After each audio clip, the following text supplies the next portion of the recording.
আজকে বামনহাট উচ্চ বিদ্যালয়ের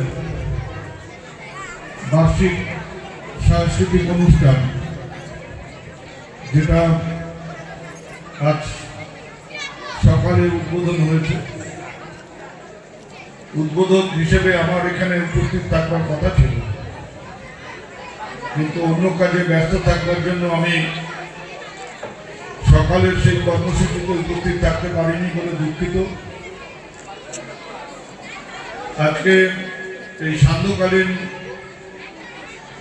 যে অনুষ্ঠান, সেই অনুষ্ঠানে মঞ্চের বিশিষ্ট আমন্ত্রিতরা আছেন, উপস্থিত আছেন স্কুলের দায়িত্বপ্রাপ্ত প্রধান শিক্ষক সহ অন্যান্য শিক্ষক, শিক্ষিকা, শিক্ষাকর্মীরা, বিভিন্ন ক্লাসের ছাত্রছাত্রীরা, তাদের অভিভাবক, অভিভাবিকারা এবং শুধু নাগরিকবৃন্দ। আমি সবাইকে শুভেচ্ছা ও নমস্কার জানাই। বামনহাট হাই স্কুল এখানে শিক্ষার প্রসারের সাথে সাথে প্রতি বছর নানা রকম কর্মসূচির মধ্য দিয়ে, অনুষ্ঠানের মধ্য দিয়ে সাংস্কৃতিক চর্চাও এখানে হয়। অতীতেও আমি এই স্কুলের বিভিন্ন অনুষ্ঠানে উপস্থিত থেকেছি এবং দেখেছি যে এখানে স্কুল কর্তৃপক্ষের একটা প্রচেষ্টা আছে যাতে করে সাংস্কৃতিক বিষয়গুলোতে ছাত্রছাত্রীদের মধ্যে একটা উৎসাহ উদ্দীপনা তৈরি করা যায়।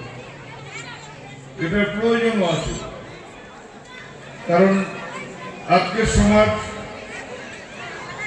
আজকের প্রজন্ম ক্রমশ মোবাইল নির্ভর হয়ে উঠছে। সবকিছু মোবাইল কেন্দ্রিক। নিজেরা অংশগ্রহণ না করে অন্যকে কি করছে সেটা মোবাইলের মাধ্যমে দেখাটাই এখন একটা বড় ব্যাপার হয়ে দাঁড়িয়েছে। আমাদের আরো বেশি করে এদেরকে উৎসাহিত করতে হবে যে ভালো করো, মন্দ করো, নিজেরা অংশগ্রহণ করো। কারণ যত বেশি আমরা সাংস্কৃতিক চর্চা করব, যত বেশি আমরা সুস্থ সংস্কৃতির দিকে উৎসাহিত হব, তত করে একটা সুস্থ সমাজ ব্যবস্থা গড়ে তোলবার ক্ষেত্রে ছাত্রছাত্রীরা বড় ভূমিকা পালন করতে পারে। তা বামনহাট হাই স্কুল একটি প্রত্যন্ত এলাকার স্কুল, তাদের দায়িত্ব অবশ্যই ছাত্রছাত্রীদের শিক্ষিত করা, পাশাপাশি সমাজ সচেতনতা যদি বৃদ্ধি না করা যায় তাহলে শুধুমাত্র পুঁথিগত বিদ্যার মধ্যে দিয়ে নিজের এবং সমাজের উন্নয়ন ঘটানো কখনো সম্ভব হয়ে উঠবে না। তাই এই প্রচেষ্টা চলুক। শুধু একটি বছর নয়, প্রতি বছর এই ধরনের অনুষ্ঠান স্কুলে হোক। বিভিন্ন স্কুলগুলোর মধ্যে যে প্রতিযোগিতামূলক অনুষ্ঠানগুলো হয় সেখানে বামনহাট হাই স্কুল অংশগ্রহণ করুক।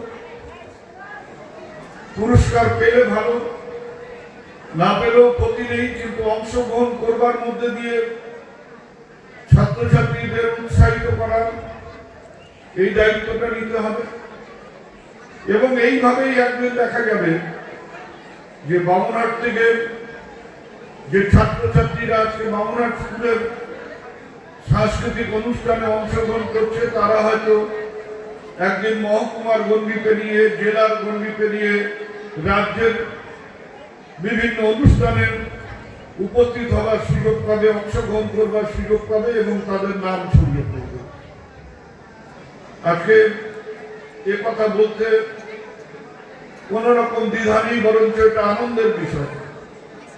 আমাদের কুচবিহার থেকে, এই কুচবিহার জেলা থেকে সারা ভারতবর্ষের বিভিন্ন জায়গাতে অনেক ছেলে মেয়ে যারা একসময় কুচবিহারের স্কুলে কলেজে পড়াশোনা করেছে, কেউ চলচ্চিত্রে, কেউ সঙ্গীতের ক্ষেত্রে, তারা সেখানে অংশগ্রহণ করছে। তারা নিজেরা শুধু অংশগ্রহণ করা না, সেই অংশগ্রহণ করবার মধ্যে দিয়ে কুচবিহারবাসী হিসেবে আমাদেরও গর্বিত করছে। আমি আশা করব যে এই মহকুমার একজন নাগরিক হিসেবে এই এলাকার ছেলেমেয়েরাও আগামী দিনে আমাদের মহকুমাকে সারা রাজ্যের কাছে তুলে ধরবে, রিপ্রেজেন্ট করবে এবং আমাদের গর্বিত করবে।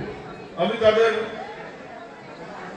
উজ্জ্বল ভবিষ্যৎ কামনা করে সবাইকে আবারও শুভেচ্ছা নমস্কার জানিয়ে আজকের এই অনুষ্ঠান সফল হোক, সবাই এখানে এই অনুষ্ঠানে সামিল হোক, এই আবেদন রেখে সবাইকে আবারও শুভেচ্ছা নমস্কার জানিয়ে আমি আমার বক্তব্য শেষ করছি। ধন্যবাদ।